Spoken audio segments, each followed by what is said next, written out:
সালেহা আপনি লিখেছেন গর্ভাবস্থায় চেয়ারে বসে নামাজ আদায় করা যাবে কিনা। আল্লাহ সূরা বাকারার 286 নম্বর আয়াতে বলেছেন, লা ইউকাল্লিফুল্লাহু নাফসান ইল্লা উসআহা, মানুষকে আল্লাহ তাআলা তার সাধ্যের বাইরে কোনো কিছু চাপিয়ে দেন না। ইমরান ইবনে হুসাইন রাদিয়াল্লাহু তাআলা থেকে একটা হাদিস বর্ণিত হয়েছে সহিহ বুখারীতে।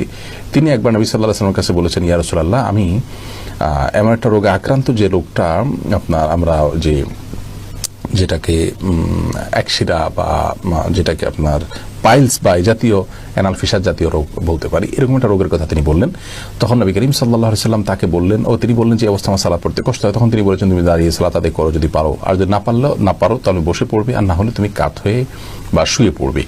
তো এই হাদিস থেকে আমরা স্পষ্ট জানতে পারি অসুস্থতাজনিত কারণে যদি কেউ সালাত যথাযথভাবে সঠিকভাবে দাঁড়িয়ে যথানিয়মে পড়তে না পারেন, তাহলে তিনি যেভাবে পারেন সেভাবে আদায় করবেন। গর্ভাবস্থায় অনেক মেয়েরা খুব বেশি দুর্বল হয়ে পড়েন, শরীর ভার হয়ে পড়ে। এই অবস্থায় রুকু সিজদা উঠা বসা করাটা বিশেষ করে লাস্ট স্টেজে এসে অনেক সময় কঠিন হয়ে যায় এবং শরীরের যে ভারসাম্য আছে ধরে রাখতে পারেন না এবং পড়ে গিয়ে ক্ষতিগ্রস্ত হওয়া এবং গর্ভস্থ সন্তান ক্ষতিগ্রস্ত হওয়ার আশঙ্কা থাকে। এরকম যদি অসুস্থ কোনো মা থাকেন এবং এই পর্যায়ে চলে যায়, তাহলে সেক্ষেত্রে তিনি যদি দাঁড়ানো থেকে চেয়ারে বসতে পারেন, চেয়ার থেকে দাঁড়াতে পারেন, এটুকু পারেন, তাহলে দাঁড়িয়ে সালাত শুরু করবেন। রুকু সিজদার সময় চেয়ারে বসে ইশারা রুকু সিজদা এবং বৈঠক এগুলো সব করবেন।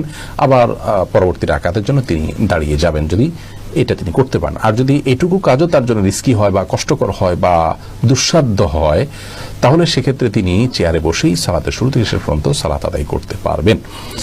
আর যদি এরকম সমস্যা না থাকে, নিছক আরাম আয়েশের জন্য, নিছক তথাকথিত আপনার ভয় বা রিস্ক, যে রিস্কটা আসলে এরকম জোরালো কোনো রিস্ক না, এরকম মনে করে তিনি চেয়ারে বসে সালাত আদায় করেন, তাহলে কিন্তু সালাত হবে না। তার অবস্থাটা কতটা আপনার নিরুপায়ের অবস্থা সেটা আগে বের করতে হবে। যদি তিনি সত্যি নিরুপায় হন এবং রিস্কটা প্রবল থাকে উঠা বসা করে সালাত যথাযথভাবে করতে গেলে, তাহলে সেক্ষেত্রে অবশ্যই তার জন্য বসে সালাত আদায় করার সুযোগ আছে চেয়ারে।